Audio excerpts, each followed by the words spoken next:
make a broiler house, we need to select the site first of all. So site selection means the selection of the location of our farm. আমরা যে এলাকায় farm করতে যাই সেই এলাকাটা নির্বাচন করা। We need to consider elevated or well drained area, একটু উঁচু জায়গা বা যেখান থেকে ড্রেনিংটা সহজ সেই সকল জায়গা, অথবা যেখানে ওয়াটার লগিং হয় না, পানি জমা হয় না, বর্ষাকালে অথবা বেশি বৃষ্টি হলে পানি ওঠে না এমন জায়গা we have to select.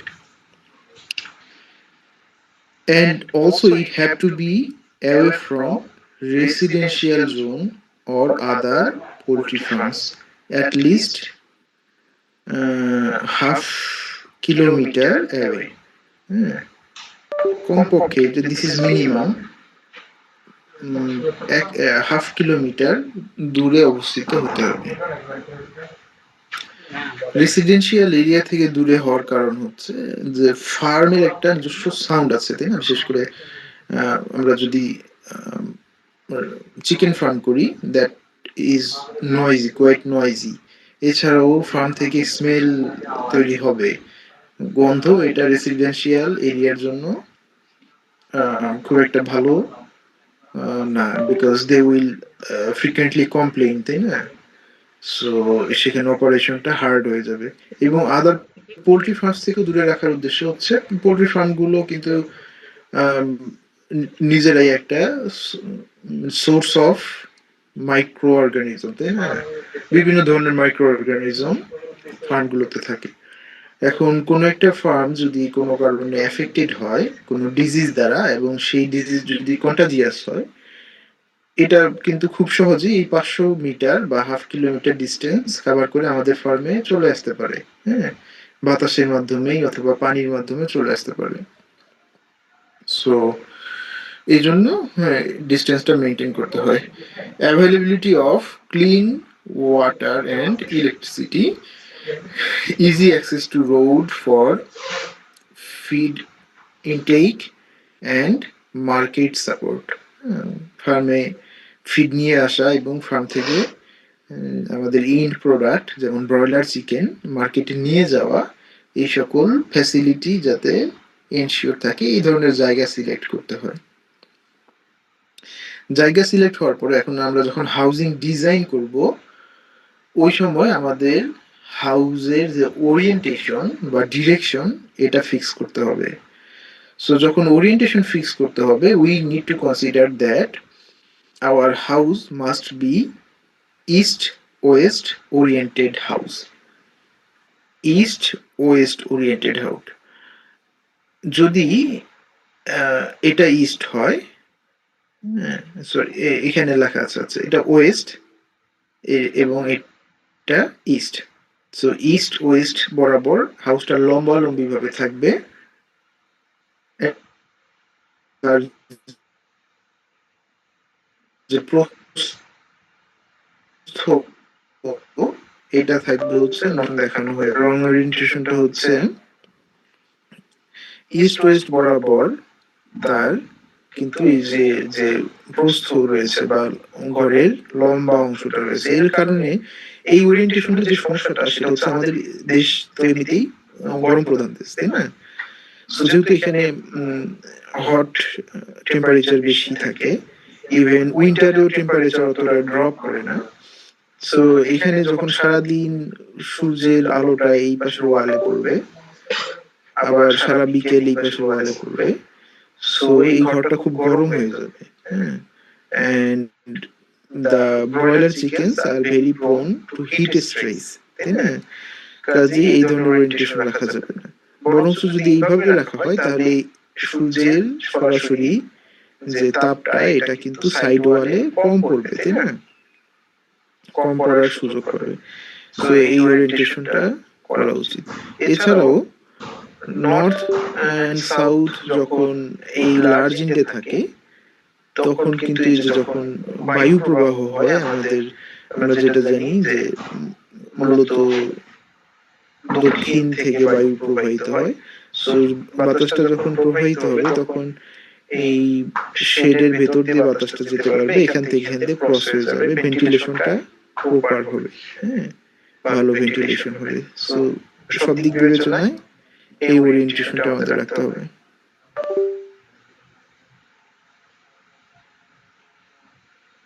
Cleaning and disinfection.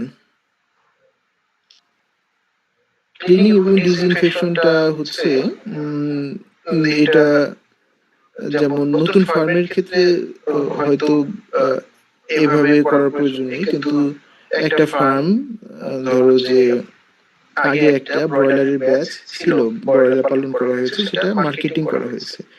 এরপরে নতুন ব্রয়লারের ব্যাচ আমরা যখন আনবো, তো পুরাতনটা চলে গেল এবং নতুনটা যে আসবে এর মধ্যে মোটামুটি 10 থেকে 15 দিনের একটা গ্যাপ হচ্ছে রিকমেন্ডেড। এই 10-15 দিনের মধ্যে আমরা ক্লিনিং এবং ডিসইনফেকশন করি এই ঘরটাকে। সো এটার প্রসেসগুলো এখানে লেখা আছে। Remove all old litre and manure. আগের সকল লিটার ম্যানিউর এগুলোকে রিমুভ করতে হয়। তারপরে হচ্ছে যখন রিমুভ করা হয়ে গেল, তারপরে all the equipments inside the house, যেগুলো রিমুভেবল ইকুইপমেন্ট সেগুলোকে রিমুভ করা হয়, সেগুলো খোলা হয়, খুলে সেগুলোকে আলাদা করে পানি দিয়ে ডিটারজেন্ট দিয়ে ধুয়ে ফেলা হয়। হ্যাঁ, এরপরে যখন ইকুইপমেন্টগুলো শেডের বাইরে এনে ধোয়া হলো আর ওইদিকে হাউস থেকে আমরা সব লিটার ম্যানুয়াল রিমুভ করে ফেলেছি, তখন এই হাউসটাকে আমরা ওয়াশ করি থরলি ওয়াশ করি with water and then with detergent. Then detergent দিয়ে ওয়াশ করার পরে আমরা কি করি, এই ঘরটাকে ড্রাই করি। ডিটারজেন্ট ওয়াশ করলাম, তারপর আবার পানি দিয়ে দিয়েও ড্রাই হওয়ার সুযোগ দিই। তারপরে ড্রাই হলে আমরা ডিসইনফেক্টেন্ট ইউজ করি। ডিসইনফেক্টেন্ট ইউজ করি যেমন formalin, phenol, iodine based disinfectant, এগুলো ব্যবহার করে এবার আমাদের উদ্দেশ্য হচ্ছে মাইক্রো অর্গানিজম কিল করা। হ্যাঁ, আগে আমরা যা যা করেছি, যেমন ওয়াশ করেছি, তারপর ডিটারজেন্ট দিয়েছি, ওগুলো কিন্তু ময়লা রিমুভ করার উদ্দেশ্য ছিল। ওখানে মাইক্রো অর্গানিজম প্রপার ওয়েতে ডিস্ট্রয় হয় না, কিন্তু এরপরে ডিসইনফেক্ট করার উদ্দেশ্য হচ্ছে মাইক্রো অর্গানিজম গুলোকে ডিস্ট্রয় করা। তারপরে যখন এটা হয়ে গেল, white wash wall with lime to kill residual pathogens. এরপরে যখন আমাদের ডিসইনফেক্টও হয়ে গেল, এরপরে আমাদের যেটা করতে হয় যে লাইম অথবা চুনের যে এই গুঁড়া আছে এইগুলো দিয়ে এই ওয়ালস, সব ওয়াল, সাইড ওয়াল, তারপর ফ্লোর, হ্যাঁ, সেগুলো চুনের ট্রিটমেন্ট দেওয়া হয় যাতে রেসিডুয়াল কোনো প্যাথোজেন থাকলেও সেটা মারা যায়।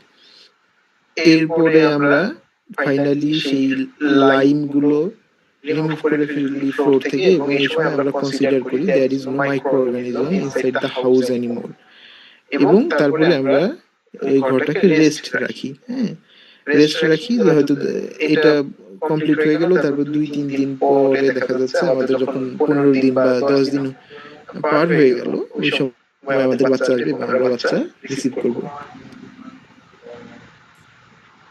প্রিপারেশন অফ ব্রয়লার হাউসের মধ্যে এরপরে আসে ব্রুডিং প্রিপারেশন। এখন আমাদের ঘর যখন একদম প্রিপেয়ার্ড, হ্যাঁ, তখন আমাদের বাচ্চাগুলো আসলে আমাদের প্রথম কাজ হচ্ছে ব্রুডিং করানো, তাই না?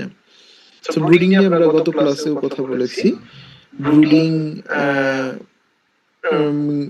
ব্রুডিং এর যে স্টেপগুলো বা ব্রুডিং প্রিপারেশনের যে স্টেপগুলো, সেটা প্রথমে শুরু হয় হচ্ছে ব্রুডার রিং সেটআপ দিয়ে, বা এই যে ব্রুডার গার্ড বলি আমরা, যেটা চারিদিকে যে প্রোটেকশনটা দেওয়া হয়েছে গোল করে। Use cupboard or metal rings 1 metre high এবং 2 থেকে 3 মিটার ডায়ামিটারের একটা যদি আমরা ব্যবহার করি, তাহলে সেটা 250 চিক্সকে অ্যাকোমোডেট করতে পারে। সো 250 চিক্সের জন্য 2 থেকে 3 মিটার ডায়ামিটারের একটা রিং আমাদের, রিং না অ্যাকচুয়ালি আমাদের বোর্ড ইউজ করতে হবে। মেটাল রিং হতে পারে, যেটাকে আমরা পরবর্তীতে গোল করে এভাবে প্লেস করব। এখন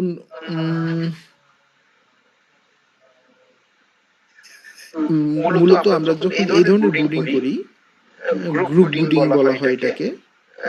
একটা গ্রুপ অফ বার্ড একটা ব্রুডারের নিচে থাকবে, সেই ক্ষেত্রে 250 চিক্সের বেশি এক জায়গায় আমরা করি না। হ্যাঁ, আর যদি হাউস ব্রুডিং করা হয়, মানে সম্পূর্ণ শেডটাই ব্রুডিং এর আওতায় থাকবে, সেই ক্ষেত্রে কিন্তু আর এভাবে ব্রুডার গার্ড দেওয়ার প্রয়োজন নেই। সেই ক্ষেত্রে চিক্স সারা ঘরেই ঘুরে বেড়াতে পারে, সম্পূর্ণ ঘরটাই আমরা গরম করে রাখি।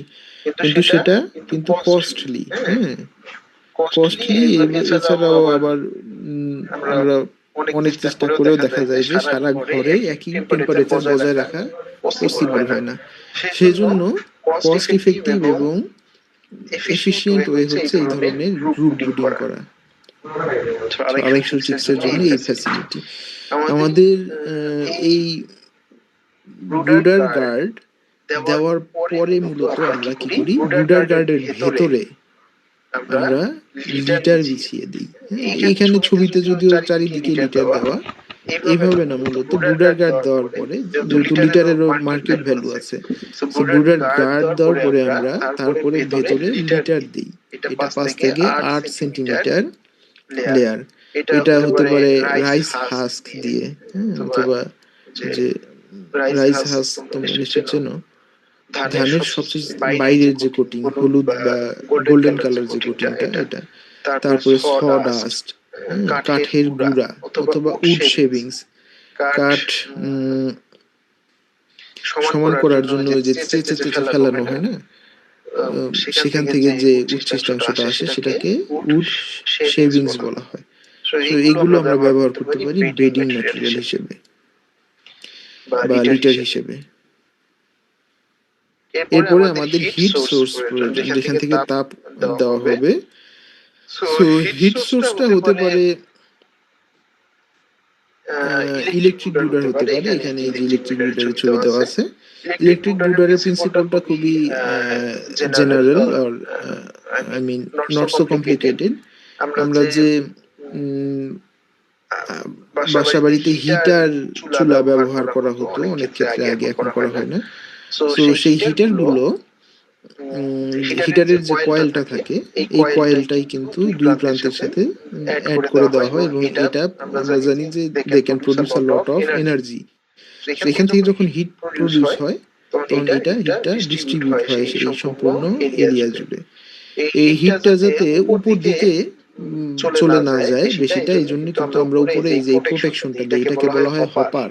হ্যাঁ, হপার অথবা হবার বলে লেখা আছে, HO HOVER, হভার হবে, HOVER, হভার।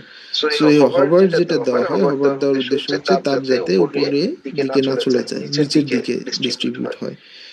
সো ইলেকট্রিকটা দেখলাম, গ্যাস ব্রুডারের ছবি, এই যে গ্যাস ব্রুডার। গ্যাস ব্রুডারের প্রিন্সিপাল একই, উপরে হভার থাকে আর নিচে এখানে কন্ট্রোল ওয়েতে গ্যাস বার্ন করা হয়। বার্ন করলে এখানে যে হিট জেনারেট হয় সেটা হিট সোর্স হিসেবে কাজ করে। এছাড়াও চারকোল স্টোভ হতে পারে। চারকোল স্টোভটা এই ধরনেরও হতে পারে। এই পাতিলের ভেতরে চারকোল দেওয়া আছে, এবং চারকোলের যে কয়লাগুলো সেটা, তারপরে সেটাকে বার্ন করে দেওয়া হয়, সেখান থেকে হিট জেনারেট হতে থাকে। কিন্তু চারকোলের হিট জেনারেশনের সমস্যা হচ্ছে এটা কাছাকাছি অনেক গরম থাকে, আবার বেশি দূরে অতটা গরম হয় না, তাই না? এই জন্য এই মডার্ন সিস্টেমগুলো বেশি প্রযোজ্য। তো ব্রুডিং টেম্পারেচার আমরা জানি 32 থেকে 35 ডিগ্রি সেলসিয়াস প্রথম সপ্তাহে, এবং প্রতি সপ্তাহে আমরা 2 থেকে 3 ডিগ্রি করে কমিয়ে ফেলি।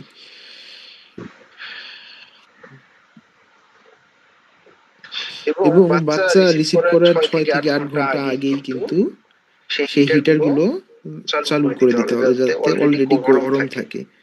বাচ্চাগুলো যে ট্রাকে করে আসছে, সেই ট্রাকেও ব্যবস্থা রাখা হয় যাতে 28-30 ডিগ্রিতে তারা ট্রান্সপোর্ট করে আসে, এবং আসার পরে আমরা এখানে এরকম 32 থেকে 35 ডিগ্রির টেম্পারেচার রেডি করে রাখবো, তারা এসেই কিন্তু এখানে চলে আসবে, হ্যাঁ, যাতে তাদের টেম্পারেচার শক না হয়, কম টেম্পারেচার এসে না পড়ে। ফিডার এবং ড্রিঙ্কার, এখানে খেয়াল করলে দেখা যাবে যে এই যে লাল কালার যে বাটিগুলো দেখা যাচ্ছে, একটা, দুইটা, তিনটা, এখানে তিনটা ড্রিঙ্কার দেওয়া হয়েছে এবং চারটা ফিডার দেওয়া হয়েছে, তাই না? 1, 2, 3, 4, চারটা ফিডার দেওয়া হয়েছে।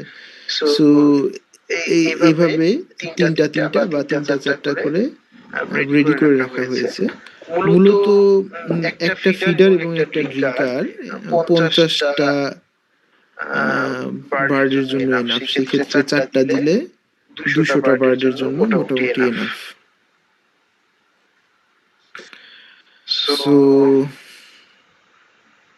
ensure adequate lighting 24 hours during first week. তো প্রথম উইকে অ্যাটলিস্ট প্রথম 5 দিন পর্যন্ত কিন্তু 24 ঘন্টা লাইট জ্বালিয়ে রাখতে হয়। ভেন্টিলেশন এবং বায়োসিকিউরিটি, সো ভেন্টিলেশন করা হয় এয়ার সার্কুলেশনের জন্য, আমরা জানি।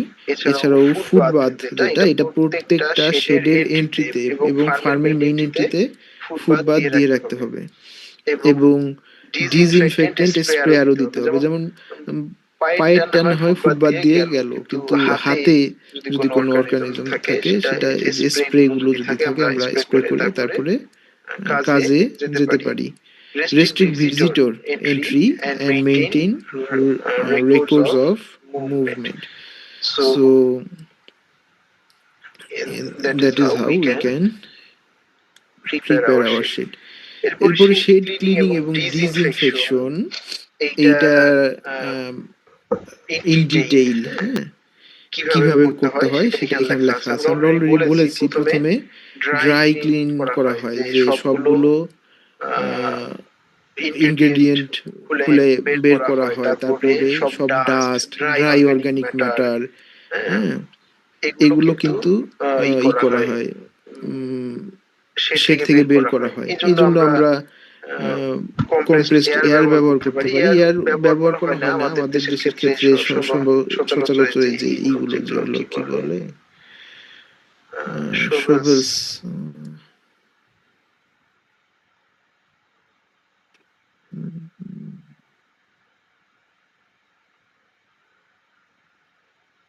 এটার বাংলা তোমরা জানো তো?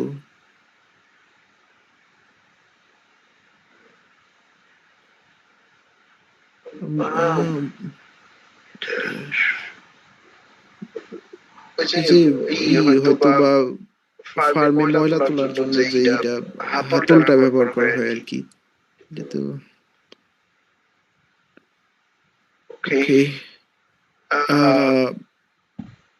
প্রথমে এইভাবে, মোট কথা, প্রথমে যে আমাদের ভিজিবল ডার্ট গুলো আছে, লিটার আছে, ম্যানিউর আছে, এগুলো বের করে ফেলতে হয় এবং ড্রাই ক্লিনিং করা হয়।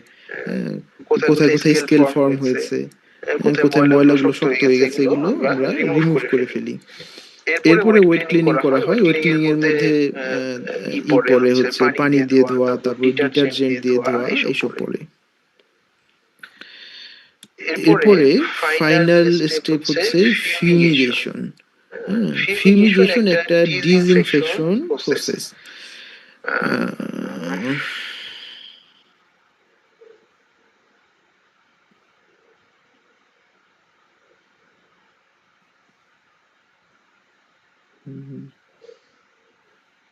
ফিউমিগেশন হচ্ছে একটা ডিসইনফেকশন প্রসেস। আমরা এর আগে দেখেছি যে ফিউমিগেশন বিভিন্ন কেমিক্যালস দিয়ে করা হয়, তবে যদি আমরা ইয়ার মাধ্যমে, স্মোকের মাধ্যমে ডিসইনফেক্ট করতে চাই, সেক্ষেত্রে ফিউমিগেশন করা হয়। সো স্মোকের মাধ্যমে করার একটা অ্যাডভান্টেজ রয়েছে ওভার আদার মেথডস।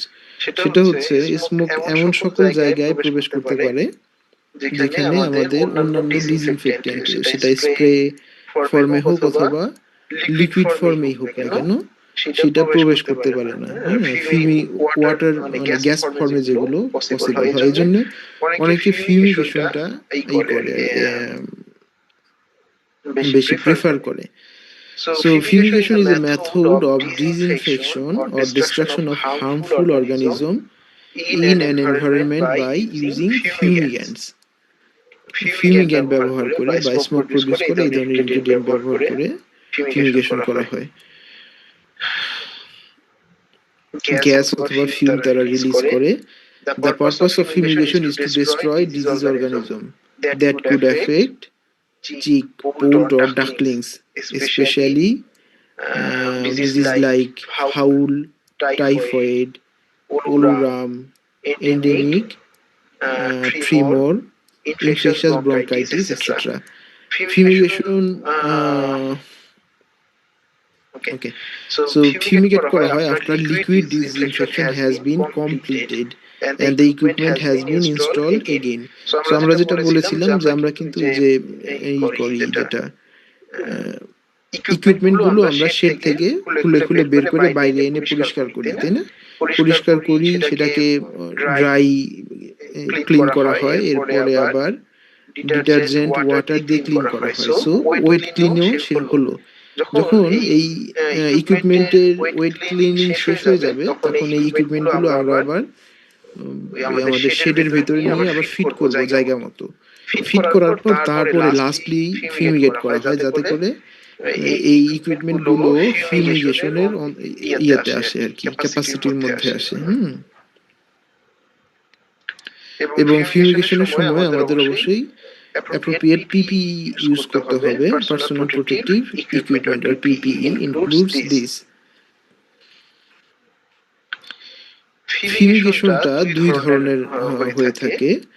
একটা হচ্ছে ব্লিচিং পাউডার মেথড, আরেকটা হচ্ছে potassium permanganate method. So bleaching powder যে মেথডটা, এটা প্রতি 100 স্কোয়ার ফিটের জন্য sorry 1000 square feet of speech জন্য 2 KG bleaching powder with 4 litre of formalin, এটা মিক্স করলে এখান থেকে কিন্তু ধোঁয়া উৎপন্ন হয়, তারা ভোলাটাইল হয়ে যায় এবং এর মাধ্যমে তারা মাইক্রো অর্গানিজমগুলো কিল করে। পটাশিয়াম পারম্যাঙ্গানেট মেথড যেটা, এটা আবার এখানে পটাশিয়াম পারম্যাঙ্গানেট মেথডে 2 parts of formalin mixed with 1 part of potassium permanganate. So 2 ভাগ ফরমালিন 1 ভাগ পটাশিয়াম পারম্যাঙ্গানেট। তবে পটাশিয়াম পারম্যাঙ্গানেট মেথড এটাকে আবার দুই ধরনের হতে পারে, দুইটা স্ট্রেংথের হতে পারে। একটা হচ্ছে সিঙ্গেল স্ট্রেংথ কনসেন্ট্রেশন আর একটা double strength concentration. Single strength concentration যেটা, সেটা হচ্ছে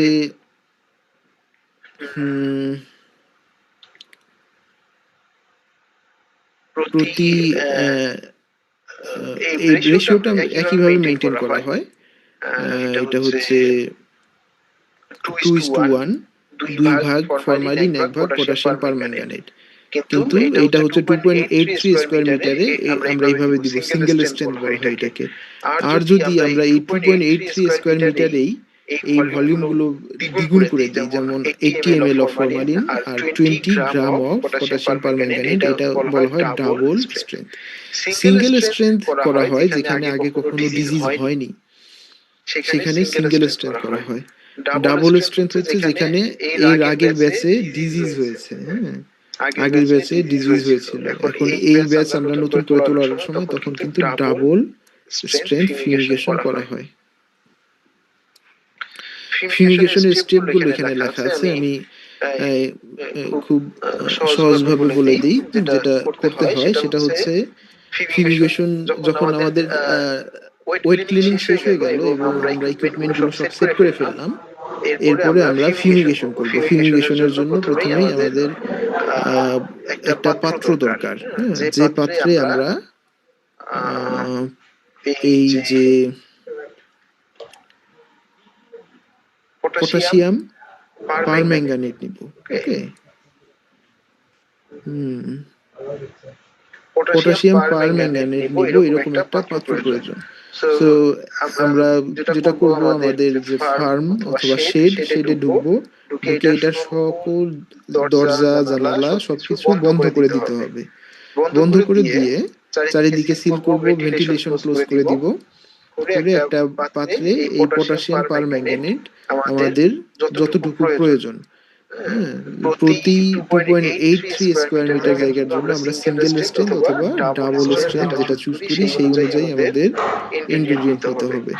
সো পরিমাপ মতো পটাশিয়াম পার ম্যাঙ্গানেট এটা আমরা পাত্রে নিব, এবং এরপরে যেটা করতে হয় সেটা হচ্ছে যে আমাদের ফরমালিন যেটুকু, এইটা আমরা এই পটাশিয়াম পার ম্যাঙ্গানেটের উপরে ধীরে ধীরে ঢেলে দিব। সো এটা আমাদের অবশ্যই এই সিকোয়েন্সেই করতে হবে। হুম। সো এটা এমন করা যাবে না যে ফরমালিন একটা পাত্রে রেখেছি, তারপরে আমরা পটাশিয়াম পারম্যাঙ্গানেট তার উপর ঢেলে দিব, সেটা কিন্তু করা যাবে না। এইভাবেই করতে হবে, আগে পটাশিয়াম পারম্যাঙ্গানেট নিতে হবে, এরপরে সেখানে ধীরে ধীরে আমরা আমাদের যে যতটুকু ফরমালিন ওটুকু ঢেলে দিব। ঢেলে এই সময় অবশ্যই আমাদের পিপিই বা পার্সোনাল প্রোটেক্টিভ ইকুইপমেন্ট গুলো ব্যবহার করতে হবে, বিশেষ করে মাস্ক, চোখের গ্লাস, এগুলো। সো ঢেলে দিয়ে আমরা কি করব, তারপরে রুম থেকে বের হয়ে যাব এবং দরজা ক্লোজ করে দিব, এবং it will be remain locked for 1 week, 1 সপ্তাহের জন্য বন্ধ থাকবে। After a week of locking up the house, open it and the windows and allow the residual gas to escape. তারপরে কিন্তু যে গ্যাসগুলো থাকে এগুলো আমরা বের হয়ে যাওয়ার সুযোগ দিব। কয়েক ঘন্টা খোলা থাকার পরে এরপরে আবার আমরা দরজা গুলো বন্ধ করে দিব, বন্ধ রাখবো যতক্ষণ পর্যন্ত বাচ্চা না আসে, ততক্ষণ পর্যন্ত দরজা বন্ধ থাকবে, গ্যাস যেহেতু অলরেডি বের করে দেওয়া হয়েছে। এরপরে স্যাম্পলিং করা যেতে পারে, আবার ধরো যে হাউসের বিভিন্ন জায়গা থেকে স্যাম্পল নিয়ে মাইক্রোবায়োলজিক্যাল টেস্ট করে দেখা যেতে পারে যে কোনো মাইক্রো অর্গানিজমস আছে কি নেই।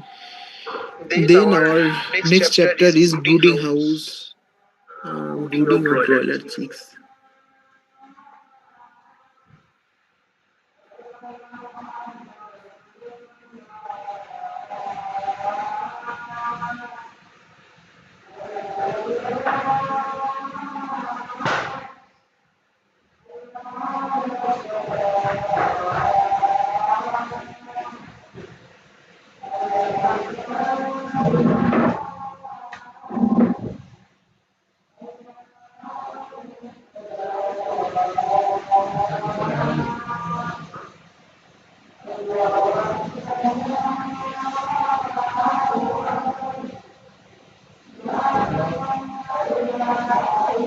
আমরা অলরেডি বারবার বলেছি যে আর্লি স্টেজে যেহেতু এই বার্ড গুলোর গায়ে যথেষ্ট ফেদার নেই, তারা তাদের টেম্পারেচার রেগুলেট করতে পারে না, বডি টেম্পারেচার, এই জন্য আমরা বাইরে থেকে টেম্পারেচার দিই, এটাকে ব্রুডিং বলা হয়। ব্রুডিং এনশিওর গুড চিক হেলথ, তারপর র্যাপিড গ্রোথ, ইউনিফর্মিটি, তারা ইউনিফর্মলি বেড়ে উঠবে, এটা ইনশিওর করে। মর্টালিটি কমিয়ে দেয়, বেটার ফিড কনভার্সন এফিসিয়েন্সি, কাজেই সব ভালো কন্ট্রিবিউট করছে। তারপরে ব্রুডিং ইকুইপমেন্ট গুলো কি কি আছে, আমরা অলরেডি নামগুলো জানি। যে ব্রুডার প্রয়োজন হয়, ব্রুডার হচ্ছে হিট সোর্স যেটা, সেটাকে ব্রুডার বলা হয়। আমরা কিছুক্ষণ আগেই দেখেছি electric brooder, gas brooder, charcoal brooder, তাই না? সো সেগুলো আছে। ব্রুডার গার্ড অথবা রিং, চারদিকে যে ওয়ালটা দেওয়া হয় গোল করে, এটাকে ব্রুডার গার্ড বলা হয়। এখন প্রশ্ন হচ্ছে, ব্রুডার গার্ড এটা গোল কেন? এটা চারকোল না হলে কি সমস্যা, তাই না? তো এটা গোল হওয়ার উদ্দেশ্য হচ্ছে, যদি কোনায় কোনায় হয়, চার কোনা থাকে, তাহলে বার্ড গুলোর যেটা স্বভাব সেটা হচ্ছে কোনায় যে বসা, কোনায় যে বসলে হিট সোর্স তো মাঝখানে, তাই না? কোনাতে কর্নারে অতটা টেম্পারেচার ইউনিফর্ম থাকে না, কাজেই সেখানে ঠান্ডা পরিবেশ থাকবে। সেখানে যদি বার্ড চলে যায়, এখানে গেলে কিন্তু সে এই টেম্পারেচারটা মেনটেন করতে পারবে না, এক নাম্বার। দ্বিতীয়ত, উম, কোনায় যে একটা বার্ড যায় সেটাই না, কোনা পেলে তারা সবাই এক কোনায় চলে যেতে চায়, বা কোনো কর্নার গুলোতেও চলে যেতে চায়। তাহলে একটার উপর আরেকটা উঠে এভাবে সাফোকেশন হয় এবং বার্ড মারা যায়, নিচে যে বার্ড গুলো পড়ে তারা কিন্তু মারা যায়। এই জন্য ব্রুডার গার্ড এটা রাউন্ড হতে হবে। থার্মোমিটার থাকতে হয় আমাদের, যাতে আমরা টেম্পারেচার রিড করতে পারি সব সময়, কত আছে কত প্রয়োজন এটা আমাদের জানা দরকার। লিটার, হ্যাঁ, আমরা জানি লিটার দেওয়া হয় যাতে বার্ড গুলো কমফোর্টেবল থাকে এবং তারা যে ড্রপিংস এক্সক্রিট করে সেটার যাতে ওই লিটার গুলো ময়েশ্চার অ্যাবজর্ব করে নেয় ড্রপিংস এর, তাই না, যাতে কমফোর্টেবল একটা পরিবেশ দেয়, ড্রাই কমফোর্টেবল একটা পরিবেশ দেয়, এই জন্য লিটার ইউজ করি। ফিডার এবং ড্রিঙ্কার প্রপোর্শনেট ওয়েটে দিতে হবে। লাইটিং সিস্টেম আমাদের লাইট যেমন হিট প্রডিউস করে, সেই একই সাথে তারা ভিজিবিলিটিও প্রদান করে, তাই না, কাজেই they keep the chicks active. Ventilation device দিতে হবে, যেমন ফ্যান অথবা সাইড কার্টেইন অথবা এয়ার ইনলেট, বাতাস প্রবেশ বা খোলা জায়গা, এগুলো for air movement. Litter specifically যদি আমরা স্টাডি করি, তাহলে litter is the bedding material spread on the floor for poultry rearing. So লিটারের পারপাস হচ্ছে they absorb moisture and droppings. Droppings এবং ময়েশ্চার এগুলো তারা অ্যাবজর্ব করে ফেলে, কাজেই আমাদের ফ্লোরটা ওয়েট হবে না বা স্যাঁতস্যাঁতে হবে না। Provide insulation from cold floor. ফ্লোরের টেম্পারেচার রিলেটিভলি কম থাকে, সেই ফ্লোরের টেম্পারেচার থেকে ইনসুলেটর হিসেবে তারা কাজ করে বা তাপ অপরিবাহী হিসেবে কাজ করে। Reduce leg problems and maintain hygiene. পায়ে সমস্যা কমিয়ে দেয় এবং হাইজিন মেইনটেইন করে।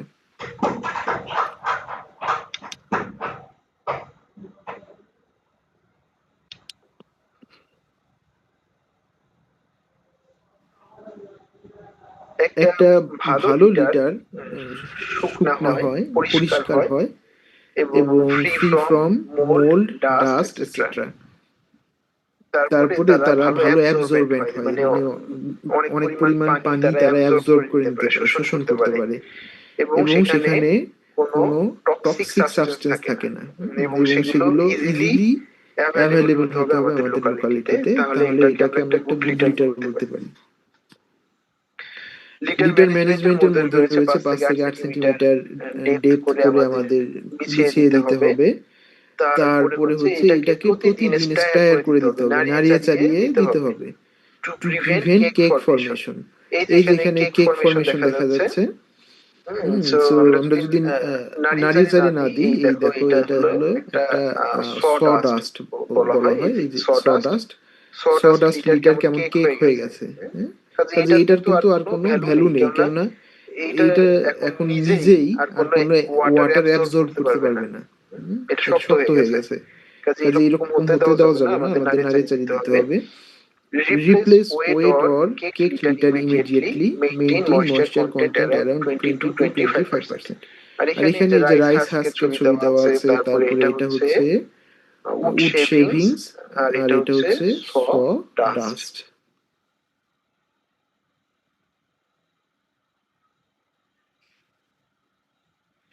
Stocking density. Stocking density refers to the number of chicks per unit area in the animal house or broiler shed. So একটা নির্দিষ্ট এরিয়াতে, ইউনিট অফ এরিয়াতে কতগুলো করে বার্ড আছে, এটাকে বলা হয় স্টকিং ডেন্সিটি।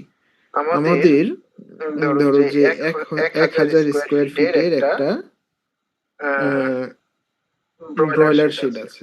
হুম? 1000 1000 স্কোয়ার স্কোয়ার ফিটের ফিটের একটা একটা ব্রয়লার ব্রয়লার শেড শেড আছে আছে এবং এবং সেখানে সেখানে আহ, 2000 2000 ব্রয়লার ব্রয়লার আছে। আছে। তাহলে তাহলে আমাদের আমাদের ওখানে ওখানে স্টকিং স্টকিং ডেন্সিটি ডেন্সিটি হচ্ছে হচ্ছে আহ, 0.5 0.5 square square feet feet per per head. Head. প্রতিটা বাচ্চার বাচ্চার জন্য জন্য 0.5 0.5 স্কোয়ার স্কোয়ার ফিট ফিট আমরা আমরা ওখানে ওখানে দিয়েছি। দিয়েছি। So so stocking stocking density density এটা এটা একটা একটা ইম্পর্টেন্ট ইম্পর্টেন্ট প্যারামিটার, প্যারামিটার, কেননা কেননা এটা এটা অনেক অনেক কিছুকে কিছুকে এফেক্ট এফেক্ট করে। করে। স্টকিং স্টকিং ডেন্সিটি ডেন্সিটি যদি বেশি হয়, আমরা অনেক সময় চিন্তা করতে পারি যে আমাদের ফার্মের ক্যাপাসিটি তো 1000 ব্রয়লার পালন করার, আহ, আমরা এবার 2000 ব্রয়লার নিয়ে আসি, যেহেতু মার্কেটে ভালো দাম যাচ্ছে। হ্যাঁ, এখানে কোনোভাবে 2000 পালন করে এগুলো বিক্রি করে দিব। কিন্তু যখন 2000টা নিয়ে আসা হবে 1000টার জায়গায়, তখন কিন্তু তারা আগের চাইতে যেটুকু তাদের প্রয়োজন তার চাইতে অর্ধেক জায়গায় পাচ্ছে পার হেড।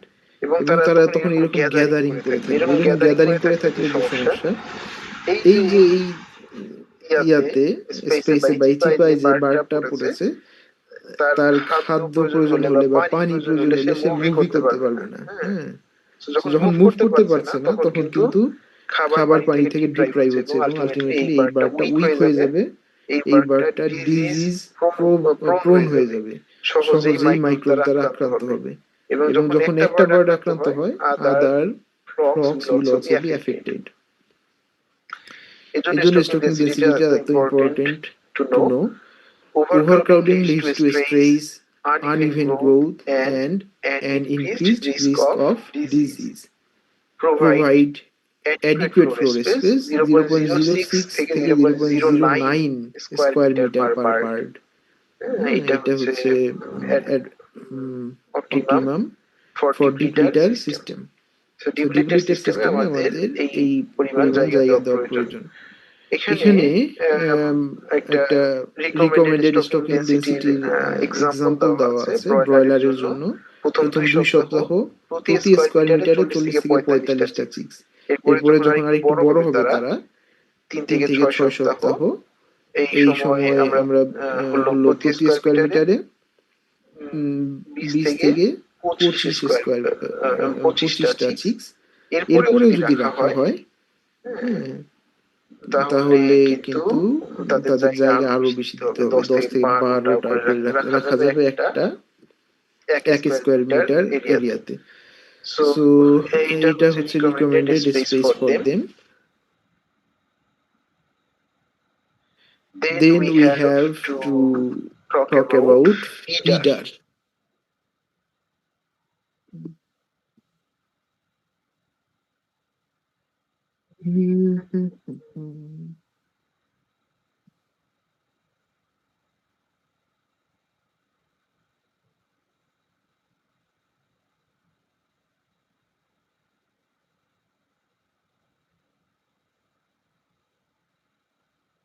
ফিডার নিয়ে কথা বলতে গেলে ফিডারের পারপাস কি? ফিডার পারপাস হচ্ছে ফিডার গুলো এনশিওর করে যে continuous and easy access to feed for all chicks. সব চিক যাতে কন্টিনিউয়াসলি খাবার পায় এবং ইজি অ্যাক্সেস পায়, এই জন্য আমরা ফিডার ব্যবহার করি। Uniform growth depends on proper feeder type, height of the feeder and number. So ফিডারের নাম্বার কতগুলো দেওয়া হয়েছে একটা শেডে, এবং কি ধরনের ফিডার ব্যবহার করা হয়েছে এবং সেই ফিডারটা কি হাইটে ঝুলিয়ে দেওয়া হয়েছে, এইসবের উপর ডিপেন্ড করে যে একটা ফ্লক তারা ইউনিফর্মলি খাবার পাবে কি পাবে না। ইউনিফর্মলি খাবার পেলেই ইউনিফর্মলি গ্রোথ হবে। এখানে যে ফিডার গুলোর ছবি দেওয়া আছে, এগুলো কোনোটাই হ্যাঙ্গিং টাইপ না যদিও, তবে হ্যাঙ্গিং টাইপ ফিডারও রয়েছে। ধরো এই ফিডারটা উদাহরণ দিয়ে বলি, এটাকে যদি ঝুলে দেওয়ার ব্যবস্থা থাকতো এই দুই পাশে বা চারপাশে ছিদ্র করে দড়ি দিয়ে, এটাকেও হ্যাঙ্গিং করা যাবে। সো অনেক ক্ষেত্রে হ্যাঙ্গিং ফিডার প্রেফার করা হয়। হ্যাঁ, হ্যাঙ্গিং প্রেফার করার কারণ হচ্ছে এই ধরনের ফিডারে বাচ্চা অনেক সময় এই ইয়া খাবার পা দিয়ে ফেলে দেয়। হ্যাঁ, এখানে উপরে পা দিবে, এখানে খাবারগুলো আছে, পা দিয়ে খুঁচে খুঁচে খাবার নিচে ফেলে। আবার অনেক সময় বাচ্চা এই ফিডারের উপরে এখানে পায়খানা করে দেয়। সো এইসব কারণে হ্যাঙ্গিং করে দিলে এমন হাইটে করা হয় যাতে তারা খেতে পারে, হ্যাঁ, কিন্তু লাফ দিয়ে উঠতেও পারবে না, ওখান থেকে পা দিয়ে খাবারও ফেলতে পারবে না। সো যাই হোক, এভাবেও দেওয়া হয়, আবার হ্যাঙ্গিংও করা হয়।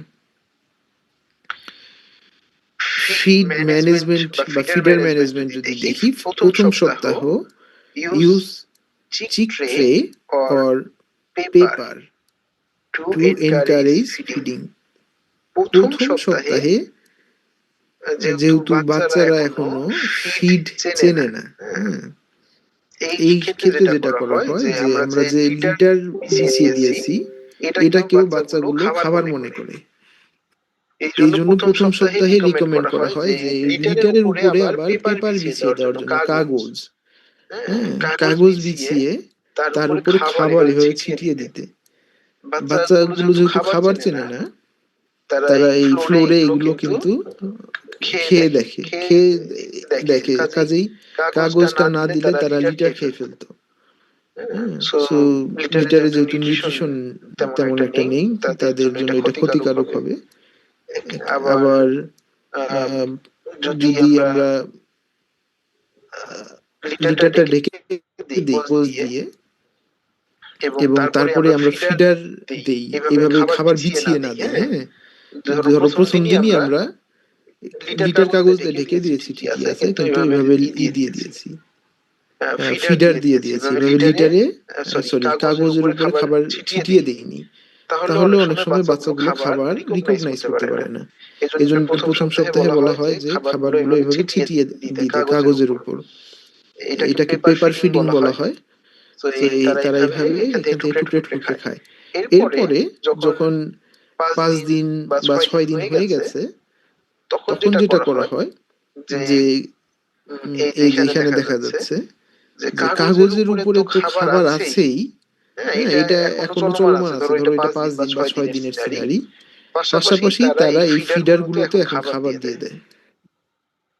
এই যে ফিডারে খাবার দেওয়া হয়েছে, এখন বাচ্চারা দেখা যায় যে এখানে খাবার শেষ হয়ে আসছে, হ্যাঁ, কিন্তু ফিডারে খাবার বেশি, তখন তারা এনকারেজ হয় ওটা টেস্ট করার জন্য, যেহেতু বাই দিস টাইম তারা চেনে খাবার কোনগুলো, ফিডারে খাবার দেখলেই তারা পিক আপ করে এবং এখান থেকে খাবার খাওয়া শুরু করে। After 7 days or after 6 days replace with round or linear feeder. এটা হচ্ছে রাউন্ড ফিডারের একটা ফিগার, আর এটা হচ্ছে ট্রাফ অথবা লিনিয়ার ফিডারের একটা figure. Maintain feeder height at chick back level. ঝুলিয়ে দেওয়া গেলে তাদের যে পিঠের যে উচ্চতা, ওই উচ্চতায় কিন্তু খাবারগুলো দেওয়া উচিত। ফিডার স্পেস রিকোয়ারমেন্ট, সো প্রথম 7 দিনের জন্য 2.5 সেন্টিমিটার পার বার্ড প্রয়োজন জায়গা তাদের।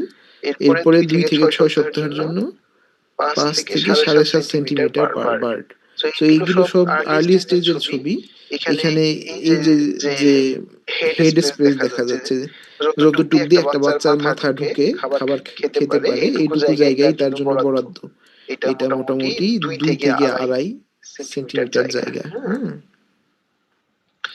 সো একটা ফিডার 50টা পর্যন্ত, ডিপেন্ডিং অন সাইজ, তবে 50টা পর্যন্ত বাচ্চাকে অ্যাকোমোডেট করতে পারে। হ্যাঁ, সো একবারে হয়তো 50টা খেতে পারবে না, কিন্তু এক ফিডারে এত পরিমাণ খাবার দেওয়া যায় যে 25টা খাওয়া শেষ হয়ে গেলে আবার 25টা সেখানে ইনটেক করতে পারবে। ড্রিঙ্কার, ড্রিঙ্কারের পারপাস হচ্ছে to provide clean, cool and easily accessible water all Times. Drinking management যেটা করা হয়, একটা ড্রিঙ্কার 50টা বাচ্চার জন্য দেওয়া যেতে পারে। Use chick fount or bell drinker. এটা চিক ফাউন্ড, এটা হচ্ছে বেল ড্রিঙ্কার। বেল ড্রিঙ্কারটা একটু অটোমেটেড, এখানে পানি যেটা পাইপ লাইন দিয়ে এই ইয়াতে স্টোরেজ যে ট্যাঙ্ক এখানে জমা হয়, আর যেটা ওয়াটার ফাউন্ড, এটাতে পানি জমা হয় না, এটা ম্যানুয়ালি পানি দিতে হয় উপর দিয়ে। সো এই জায়গাটা পানি জমা থাকে, আর তারা পানি কিন্তু ইনটেক করে এই যে মাঝখানে এই জায়গা থেকে, হ্যাঁ, পানি খায়। সো তারা পানি খেলে যদি নিচে পানি শেষ হয় তাহলে এখান থেকে একটু পানি রিলিজ হয়ে আবার এটা ভরে থাকে। হ্যাঁ, এই ধরনের আহ, ওয়াটারটা ক্লিন ফ্রেশ এবং একটু ওয়ার্ম হলে ভালো হয়। এছাড়াও ওয়াটারে আমরা ভিটামিন, ইলেকট্রোলাইট, গ্লুকোজ এগুলো অ্যাড করে দিতে পারি। আহ, এখানেও যদি হ্যাঙ্গিং এর সুযোগ থাকে তাহলে চিকে ব্যাক হাইটে দেওয়া উচিত, কেননা ওয়াটারও কিন্তু তারা ফেলে দেওয়ার চেষ্টা করে বা পানিতে জাম্প করার চেষ্টা করে নিজেরাই। So that is not good for the little and the for the bird.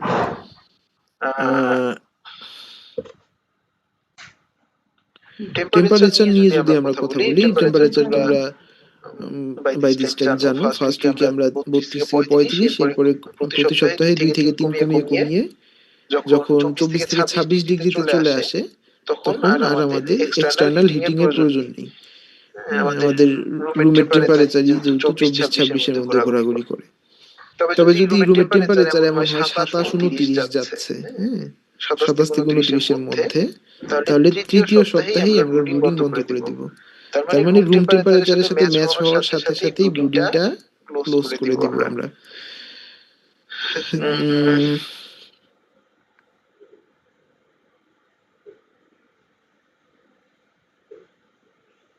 Okay, observe chick behaviour. ব্রুডিংটা properly হচ্ছে কিনা সেটা বোঝার জন্য আমরা চিকগুলোর ডিস্ট্রিবিউশনের দিকে খেয়াল করতে পারি। এই যে এখানে যে লাল ডটটা দেখা যাচ্ছে, এটা আমরা হিট সোর্স মনে করি বা ব্রুডারটাকে বিবেচনা করি। হ্যাঁ, এটা যদি হিট সোর্স হয় আর আমরা যদি দেখি যে বাচ্চাগুলো এইভাবে ডিস্ট্রিবিউটেড আছে, তার মানে ওই যে সাইড ওয়ালে বা চিক গার্ডের গা ঘেঁষে চারদিকে রয়েছে, তাহলে এখান থেকে বোঝা যায় যে এই হিট সোর্স থেকে বেশি পরিমাণ হিট রিলিজ হচ্ছে। তারা এটার নিচে বা আশেপাশে থাকতে পারছে না গরমের জন্য, এই জন্য তারা বেশি বাইরে চলে গেছে। কাজে এই সময় আমাদের কিন্তু টেম্পারেচার কমিয়ে দিতে হবে। ইভেনলি ডিস্ট্রিবিউটেড থাকলে বুঝতে হবে যে টেম্পারেচার ইজ পারফেক্ট। সবাই যদি হিট সোর্সের নিচে এসে গাদাগাদি করে, সেক্ষেত্রে বুঝতে হবে যে টেম্পারেচার কম দেওয়া হয়েছে, এই জন্য সবাই এটার নিচে চলে আসছে। হ্যাঁ, সেক্ষেত্রে টেম্পারেচার বাড়িয়ে দিতে হবে। আর যদি এই ধরনের কন্ডিশন থাকে যে সবাই এক প্রান্তে চলে যাচ্ছে, তাহলে বুঝতে হবে যে বায়ু বা ড্রাফট বাতাসের জন্য তারা একদিকে চলে আসে। বাতাসটা কোন দিক থেকে, যদি বাতাস এই দিক থেকে, মানে বাতাসটা যে প্রান্ত থেকে আসে তারা সেই প্রান্তে যে হাডল হয়। হ্যাঁ, এই দিক থেকেই বাতাস প্রবাহ হচ্ছে, এই দিক থেকে প্রবাহ হওয়ার কারণে যেটা, তারা এই সাইড ওয়ালে থাকলে এখানকার বাতাসটা সাইড ওয়ালের জন্য কিন্তু গায়ে লাগতেছে না। হ্যাঁ, কিন্তু তারা যদি এইদিকে থাকে তাহলে এই বাতাসটা এইভাবে উপর দিয়ে এসে গায়ে লাগতো। কাজেই তারা এখানে এসে শেল্টার নিচ্ছে। সো আমাদের খুঁজতে হবে যে বাতাস কোন দিক দিয়ে আসছে, সেটা বন্ধ করতে হবে। So this is how to temperature maintain.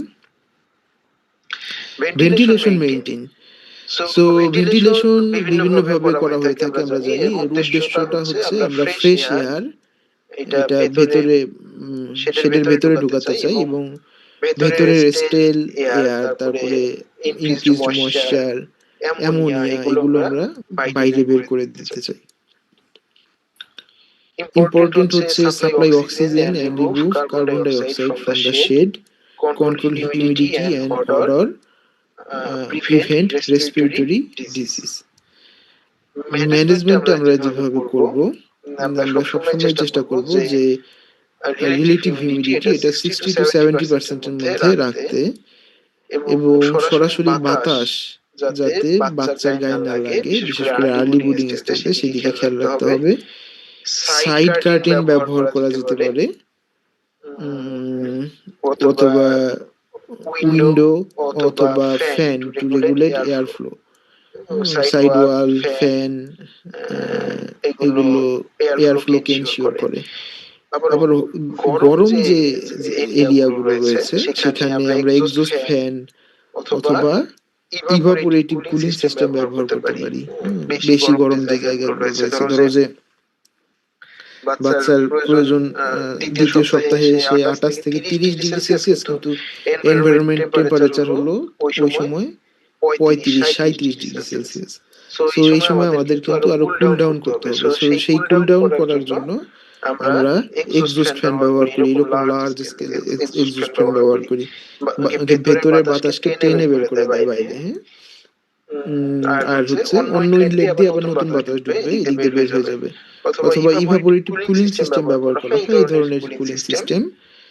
এই ইভাপোরেশন বোর্ড গুলো যেখানে সবসময় ওয়াটার রান করা হয়, পানি, হ্যাঁ, পানি রান করা হয়, এবং এই যে অ্যাটাচ করা হয়েছে ওয়ালে, এই অ্যাটাচমেন্টের অপোজিট ওয়ালে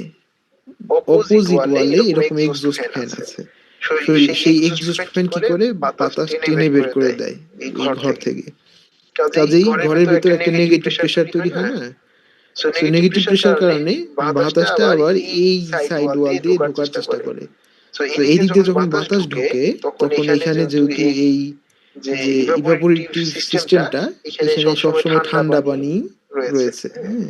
সো বাতাসটা ঠান্ডা হয়ে ঘরে ঢোকে, এবং ঘরে ঢুকে তারপরে বাতাস ঘরে ঢুকে গরম হয়, পাখিগুলো সংস্পর্শে এসে তারপরে আবার সাইড ওয়াল দিয়ে এক্সজস্ট ফ্যান দিয়ে ওই পাশ দিয়ে বের হয়ে যাবে গরম বাতাস। সো এইভাবে ইভাপোরেটিভ কুলিং সিস্টেম কাজ করে। Light in the broiler flock. So লাইটিংটা আমাদের ফিড ইনটেক, গ্রোথ, অ্যাক্টিভিটি এগুলোকে এনকারেজ করে বলে আমরা লাইটিং দেই। লাইটিং এর প্রোগ্রাম এইভাবে মেনটেন করা হয় ব্রয়লারের জন্য। প্রথম সপ্তাহ প্রায় 24 ঘন্টাই লাইট চলে। দ্বিতীয় থেকে তৃতীয় সপ্তাহ,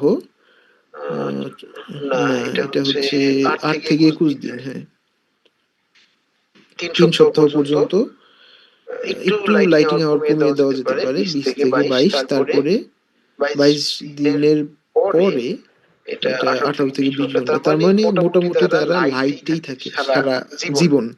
যেহেতু তারা মার্কেটিং হয়ে যায় 36তম দিনে অথবা 30 থেকে 42 দিনের মধ্যে, সবসময় লাইটেই থাকে। শেষ স্টেজে শুধু একটু রেস্ট দেওয়ার জন্য, যেহেতু এই সময় তারা একটু সাইজে বড় হয়, এই সময় তারা ফাইটিংও করতে চায়, এই সময় রেস্ট দেওয়ার জন্য আমরা লাইট আওয়ারটা কিছুটা কমিয়ে দিই। তবে যেদিন হারভেস্ট করা হবে, হ্যাঁ, ক্যাচ করার প্রয়োজন, তখন কিন্তু লাইট অনেক কমিয়ে দেওয়া হয়, হ্যাঁ, এবং রাতে সচরাচর হারভেস্ট করা হয়। কাজেই ওই সময় ক্যাচিংটা ইজিয়ার হয় আর কি। লাইট ইন্টেন্সিটি 20 থেকে 40, ও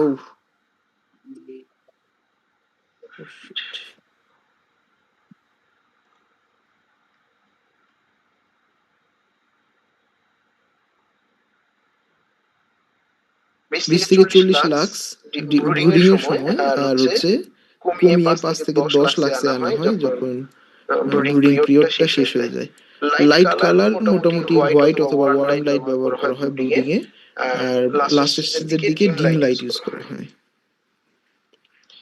Okay, today until that chapter we finish, and in our next class we will start from this chapter, drinking and feeding our broilers.